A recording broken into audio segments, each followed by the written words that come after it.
I welcome you back to the channel. I hope you all are doing well, है ना? So today we will basically discuss a very important topic in a very short span of time. Okay, this is basically a video about enterohepatic circulation. Okay, so now this is basically needed for physiological purposes. We will also see how you can correlate it with medicine when needed in your final year. Right? So guys, इससे के पहले हम proper lecture शुरू करें, I have one announcement for you as well as I require your help on this particular section. मैंने basically कुछ videos NEET UG के लिए भी शुरू करे हैं, जिसमें मैंने जो मेरे पहले के नोट्स बने हुए हैं बायोलॉजी के उसको आई हैव गॉट कन्वर्टेड, ताकि मैं उसको वो भी चीज़ें टीच कर सकूँ। जैसे मैंने फर्स्ट ईयर का कंटेंट शॉर्ट टाइम में फिनिश किया है, उसी टाइप से 10-10 20-20 मिनट के वीडियो में जो नीट यूजी का क्राउड है, जिनको बायोलॉजी पढ़ते तो सब जगह से आता है, हम सब एनसीईआरटी पढ़े हुए ही हैं, बट एक जो कंसेप्ट होता है कि आपको जल्दी से पढ़ो और उसको जल्दी से हमेशा के लिए याद रखो। आई गेस मैं एमबीबीएस फाइनल ईयर के लेवल पे वो चीज़ समझ चुका हूँ। सो आई वांट कि ये चीज़ दूसरे नीट यूजी स्टूडेंट्स तक पहुँचे, बट सिंस मेरे चैनल पे यूजुअली एमबीबीएस स्टूडेंट्स ही हैं, तो I don't wanted to promote here. But I guess आप लोगों के पहचान में एक दो दोस्त जो भी अभी नीट यूजी की तैयारी कर रहे हैं, आपके सिबलिंग्स हो, तो उन तक ये चैनल पहुँचाइए। They can simply search on YouTube, या मैं एक लिंक इसके नीचे डाल दूंगा डिस्क्रिप्शन में। आप प्लीज़ ध्यान से वो लिंक कॉपी करके उसको एटलीस्ट 2 बच्चों तक पहुँचा दीजिए। So that's all, and we will keep making more of the videos of MBBS curriculum. So thank you guys. Before we start with enterohepatic circulation, I would like to give you an overview. So enterohepatic circulation क्या होता है? Basically it is a process which is important for your digestion, absorption of fat. Okay, you know, carbohydrate, proteins, fat. So fat का जो भी अगर हमको दिमाग में आता है एंट्रोहेपेटिक सर्कुलेशन के लिए, आपको पहला चीज़ ध्यान में आना चाहिए फैट। देन दूसरा चीज़ जो आपको ध्यान में आना चाहिए वो है बाइल एसिड। तो एंटेरोहेपेटिक सर्कुलेशन में बेसिकली अगर आपको कुछ भी नहीं आता है और आपको इस टर्म से सब कुछ डिराइव करना है, तो पहली चीज़ आपके दिमाग में आना चाहिए बाइल। ठीक है, जो भी सर्कुलेट हो रहा है, सर्कुलेशन हो रहा है तो कुछ तो सर्कुलेट होगा, तो जो सर्कुलेट हो रहा है वो हो रहा है बाइल। ठीक है, अब इसमें क्या होता है और इसमें हम इसको कैसे समझेंगे उसको अपन देखेंगे। ठीक है, तो एंटेरोहेपेटिक इसका मतलब कोई चीज़, एंटेरो मतलब इंटेस्टाइन, हेपेटिक मतलब लिवर, इन दोनों के बीच में कहीं ना कहीं सर्कुलेशन हो रहा है, और वो जिस चीज़ का सर्कुलेशन हो रहा है जो कि इंपॉर्टेंट है वो है आपका बाइल सॉल्ट। ओके, तो अब जब बात आती है बाइल सॉल्ट की, तो बाइल सॉल्ट क्या है, क्यों है, वो अब अपन समझेंगे। ठीक है, तो अब एंट्रोहेपेटिक सर्कुलेशन जानने से पहले आपको एक एनालॉगी देना चाहता हूँ। सपोज करिए आपके पास 100 रुपये हैं, ठीक है, आपकी डेली अर्निंग 8 रुपये की है, तो कल आपके पास 108 रुपये हो जाएंगे। ठीक है, बट आपको कुछ सामान भी लेना रहता है जिसके कारण आपको डेली एक्सपेंडिचर भी करना पड़ता है। सपोज 8 रुपये आपको रोज़ खर्च भी करना है। ठीक है, तो अब आप 8 रुपये एक प्रकार से रोज़ खर्च कर रहे हैं, बट आप अगले दिन 8 रुपये वापस आ भी रहे हैं, तो आपका ये जो अर्निंग है ये कांस्टेंट बनी हुई है। और जब भी आपको ये जो आपका बेसिकली अर्निंग कितनी है 8 रुपये, बट आपके पास टोटल रेवेन्यू कितना है 100 रुपये, तो this is because of circulating money, right. तो वही लगभग कंसेप्ट है एंट्रोहेपेटिक सर्कुलेशन में, कि बाइल सॉल्ट डेली, अभी अपन देखेंगे डेली कितना प्रोड्यूस होता है, 500 मिलीग्राम पर डे। बट कहीं ना कहीं ये जो बाइल सॉल्ट है लिवर में प्रोड्यूस होता है, फिर ये कुछ काम करने जाता है इंटेस्टाइन। क्या काम करने जाता है अभी अपन देखेंगे। ठीक है, तो ये जो बाइल सॉल्ट है ये कहीं ना कहीं जो 500 mg पर डे सिक्रीट होता है from the liver, it goes to intestine. जो भी उसका काम रहता है वहाँ पे वो करता है, फिर बचा हुआ वापस बैक टू लिवर, और बचा और कुछ अमाउंट ऑब्वियसली एक्सक्रीट आउट होता है। ठीक है, तो ये मैंने एनालॉजी क्यों दिया आपको, 500 मैंने आपको 100 का मतलब 8 रुपये बोला, तो ऐसे ही जो टोटल बाइल एसिड का पूल है वो 4 ग्राम है, उसमें से डेली सिंथेसिस 500 मिलीग्राम है, तो which is 1/8 of that thing. ठीक है, तो आप उस एनालॉजी से याद रख सकते हैं। तो अब हम इसको डिटेल में समझेंगे, राइट। सो सबसे पहले बाइल सॉल्ट को डिराइव करने से पहले हमें पता होना चाहिए बाइल एसिड क्या होता है। तो बाइल एसिड सिर्फ 2 चीज़ आपको याद रखना है, एक होता है आपका प्राइमरी बाइल एसिड और एक होता है आपका सेकेंडरी बाइल एसिड, राइट। तो प्राइमरी बाइल एसिड क्या है, जो सबसे मेन मतलब simplest form of bile acid, जो कि आपका लिवर का जो हेपेटोसाइट है, हेपेटोसाइट में कोलेस्ट्रॉल से जो भी आपका सबसे सिंपल बाइल एसिड बनता है, that is your primary bile acid. और उसके 2 नाम है जो कि हम सब बचपन से पढ़ते आ रहे, cholic acid, chenodeoxycholic acid, right. अब एक सेकेंडरी बाइल एसिड होता है जो कि बाद में प्रोड्यूस होगा इंटेस्टाइन में, वो हम बाद में देखेंगे, अभी आप उसको इग्नोर करिए। तो कहानी क्या है साहब, कि बेसिकली जस्ट अ सेकेंड, हाँ, सो बेसिकली कहानी क्या है कि आपका बाइल एसिड है, तो वो प्राइमरी जो आपका लिवर से प्रोड्यूस हो गया इन द हेपेटोसाइट। अब ये बाइल एसिड जो है कॉन्जुगेट होगा। अब क्या होता है कि आपको लिवर से इसको आगे भेजना है इंटेस्टाइन में, है ना।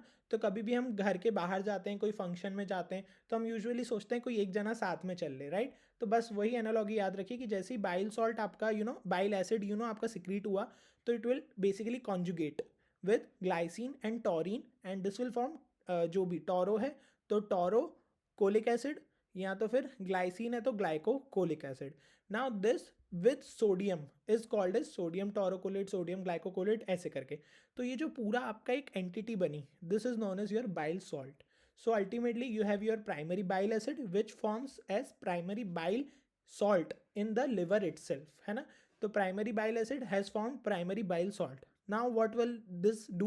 Basically this primary boil salt will do many functions. It will perform many functions. The most important function which you need to learn is fat absorption. Okay, now fat absorption हम अगले video में समझेंगे. तो bile salt क्या करेगा? Basically fat absorption करेगा by the process known as solubilization and micelle formation. ठीक है, तो अब हम जब आगे देखेंगे कि इंटेस्टाइन में बेसिकली यहाँ पे जो आपका इंटेस्टाइन है, ये पूरा इंटेस्टाइन है, यहाँ पे जब आपका बाइल सॉल्ट आया है अलॉन्ग द बिलियरी ट्रैक्ट. अभी बिलियरी ट्रैक्ट आई होप आपको क्लियर हो, अलॉन्ग द इंटरहेपेटिक जो डक्ट्स रहती है उनके थ्रू ये आया इंटेस्टाइन में. और यहाँ पे इसका काम सिर्फ इतना रहेगा कि यहाँ पे ये जो आपका फैटी एसिड आए हुए रहते हैं उनको साथ ये मिलके माइसिली फॉर्मेशन करे. फिर माइसिली, फिर वो काइलोमाइक्रॉन, जो सब आप पढ़ते थे वो अलग चीज़ है ना. तो ultimately it is required for your fat absorption. अब इसके और भी फंक्शंस होते हैं जो कि हम थोड़ी देर बाद समझेंगे. अभी आप बस ये कहानी समझिए. सबसे पहले बाइल एसिड बना. बाइल एसिड जो है it basically got converted into primary bile salt. Now this has gone to intestine via the आपका पूरा ये biliary tract into the intestine for micelle formation, right. So अब क्या कहानी है? Now what we are doing is once we have sent the bile acid to the liver, from the liver to the intestine, we are again calling it back to the liver. This is known as your enterohepatic circulation. Okay, तो क्या हो रहा है कि bile acid and salt are absorbed from the intestine and re-excreted in the bile. This cycle is repeated so many times. Okay, तो now क्या होगा कि bile acid यहाँ से bile salt के फॉर्म में गया. यहाँ पे उसने जैसे मैंने आपको एग्जांपल दिया कि 500 मिलीग्राम आपका जो एक पूरा गया वहाँ पे, तो कुछ अमाउंट जो है वो इसका माइसिली फॉर्मेशन में इन्वॉल्व होगा, माइसिली बनेगा. उसके बाद जो भी बचा, तो यहाँ पे 3 लेवल से वापस आ रहा है. एक तो यहाँ पे जो भी आपका कॉन्जुगेट बाइल सॉल्ट बचा वो वापस आ जाएगा लिवर में. ठीक है, इसके साथ साथ क्या होगा कि फिर थोड़े टाइम बाद यहाँ के जो इंटेस्टाइनल बैक्टीरिया होते हैं वो इस पर एक्ट करेंगे. और बैक्टीरिया का काम है जो आपका झुंड है उसको मतलब अलग अलग कर देना. तो कॉन्जुगेट को वो डीकॉन्जुगेट कर देगा.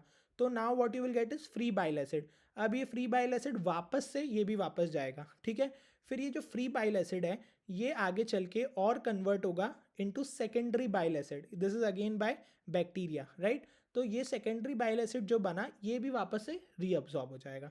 ठीक है, और जो कुछ अमाउंट है जो अब भी अब भी मतलब बिल्कुल वापस नहीं जा पाया, वो एक्सक्रीट आउट हो जाएगा ताकि आपका ये बैलेंस बना हुआ रहे. नहीं तो एक्सक्रीट आउट नहीं होगा तो यहाँ पे बढ़ते ही जाएगा. तो एक्सक्रीट भी करो लेकिन सर्कुलेट भी करो. ठीक है, तो ये जो मैंने आपसे कहा था यहाँ पे सेकेंडरी बाइल एसिड, तो सेकेंडरी बाइल एसिड का बना इंटेस्टाइन में. तो primary is produced in liver, then secondary is produced in intestine which is deoxycholic and lithocholic. अब बेसिकली इसी को आपने मॉडिफाई कर दिया. अगर ये वाला है तो अब डीऑक्सी हो चुका है और लिथोकोलिक एसिड हो चुका है, राइट. तो ये पूरी कहानी हुई हमारी एंट्रोहेपेटिक सर्कुलेशन की. अब पहले इसको हम और डिटेल में मतलब जो इससे रेलेवेंट पॉइंट्स है वो समझेंगे. तो इसको मैं आपको समअप करूँ तो क्या हुआ? लिवर में बाइल सॉल्ट बना डेली 500 mg, कॉन्जुगेट हुआ via biliary tract, it went to intestine. वहाँ पे वापस से इट डिड. यहाँ पे एक इंपॉर्टेंट प्रोसेस है जो कि आपको याद रखनी है. इंटेस्टाइन जा के हो रहा है, घूमने फिरने नहीं जा रहा है. इंटेस्टाइन जा रहा है for micelle formation. Micelle formation हुआ, वहाँ से होने के बाद it got unconjugated, there was free bile acid and there was secondary bile acid. 3 type के bile acid they gone back again to liver and some amount is still excreted. So this is just detailed मतलब थोड़ा easy diagram अगर आपको बनाना हो तो उस चीज़ का, right.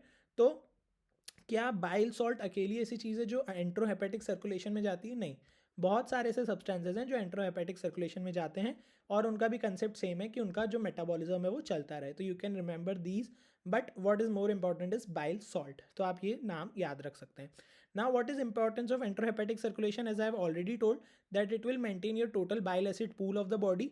Total bile acid pool 4 ग्राम याद रखिए, ठीक है। तो bile acid is साइकल्ड several times so that they can provide enough bile salt required for fat absorption and emulsification, ठीक है। ये चीज़ हो गई। और क्या हो रहा है बेसिकली, जो बचा हुआ जैसे एंट्रोहेपेटिक सर्कुलेशन में कुछ लॉस्ट हो गया तो वो वापस से रिप्लेनिश हो जाएगा कोलेस्ट्रॉल मेटाबॉलिज्म से, ठीक है। तो इसका मतलब क्या हुआ कि इस प्रकार से आपका जो बॉडी का कोलेस्ट्रॉल है वो यूटिलाइज भी हो रहा है। नहीं तो कोलेस्ट्रॉल इकट्ठा होता रहेगा, अगर एंट्रोहेपेटिक सर्कुलेशन नहीं होगा तो कोलेस्ट्रॉल बोलेगा मैं नहीं बना रहा बॉयल सॉल्ट, है ना। तो कोलेस्ट्रॉल को एक ख़त्म करने का भी एक जरिया है बाइल सॉल्ट बनाना, राइट।